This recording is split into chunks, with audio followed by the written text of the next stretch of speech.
Hi friends, happy morning. நாங்கள் ஊர் சைடெல்லாம் பார்த்திங்கனாக்கா ஒரு மிளகா சட்னி அரைக்குவாங்க. இது ரொம்ப ரொம்ப டேஸ்ட்டாக இருக்கும். இட்லிக்கு தோசைக்கு எல்லாம் ரொம்பவே நல்லாயிருக்கும். அங்கே இன்னொரு குண்டு மிளகா கிடைக்கும். இப்போ நம்ம ஒவ்வொரு ஊர் சைடு பார்த்திங்கன்னா ஒவ்வொரு டைப் ஆஃப் மிளகா, அது நல்லா குண்டு குண்டாக அழகாக இருக்கும். இப்போ நாகர்கோவில் பக்கம் பார்த்திங்கன்னா ஒரு லைட்டு க்ரீனில் ஒரு குண்டு மிளகா கிடைக்கும். அதுவும் சூப்பராக இருக்கும்.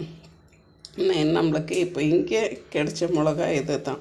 இதை வச்சு நான் ஒரு சட்னி செஞ்சு காட்டுறேன். இது கன்சீவாக இருந்தாக்கா அந்த பிள்ளைங்க வாமிட் பண்ணிக்கிட்டே இருப்பாங்க பார்த்திங்கன்னா, அவங்களுக்கு எல்லாமே சாப்பிட்றதுக்கு ரொம்ப டேஸ்ட்டாக இருக்கும். ஒரு இட்லி சாப்பிட்றது 4 இட்லி சாப்பிட்ற அளவுக்கு இருக்கும். இது வெறும் பச்சை மிளகா, ஒரு சின்ன வெங்காயம், ஒரு பூண்டு, ஒரு 2 இலை கருவேப்பிலை, ஒரு சின்ன துண்டு அந்த புளியங்கொட்டையிலையும் பாதி புளி, கொஞ்சம் உப்பு, இவ்வளோ தான் இதுக்கு.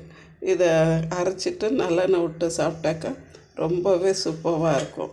இப்போ நாம் இதை எல்லாத்தையும் மிக்சியில் போட்டு அரைச்சிக்கிடலாம் வாங்க. பாருங்கள் ஃப்ரெண்ட்ஸ், இப்போ நம்மளுடைய சட்னி ரெடி ஆகிடுச்சு. ஒரே ஒரு சின்ன சாம்பார் வெங்காயம், ஒரு பல் பூண்டு, பின்ன ஒரு சின்ன துண்டு புளி, கருவேப்பிலை ஆப்ஷன் தான். ஒரு 2 போட்டால் போடலாம், இல்லைனாக்கா இல்லை. கொஞ்சம் உப்பு, மிளகா, நம்ம எத்தனை பேருக்கு தேவையோ அவ்வளோத்துக்கு அரைச்சிக்கலாம். இப்போ நான் இது 2 பேருக்கு அரைச்சிருக்கேன்.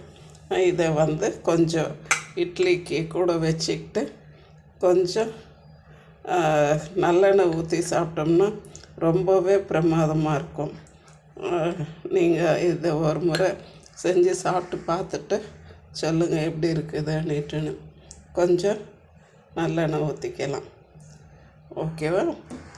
ரொம்ப பிரமாதமான சட்னி. ஹாய் ஃப்ரெண்ட்ஸ், இது ஆல் டு ஆல் சேனல்லேருந்து சேனலோடைய ஸ்பெஷல் பச்சை மிளகா கார சட்னி. தேங்க்யூ ஃபார் வாட்சிங். ப்ளீஸ் ஷேர் பண்ணுங்கள், சப்ஸ்கிரைப் பண்ணுங்கள், லைக் பண்ணுங்கள். Thank you friends.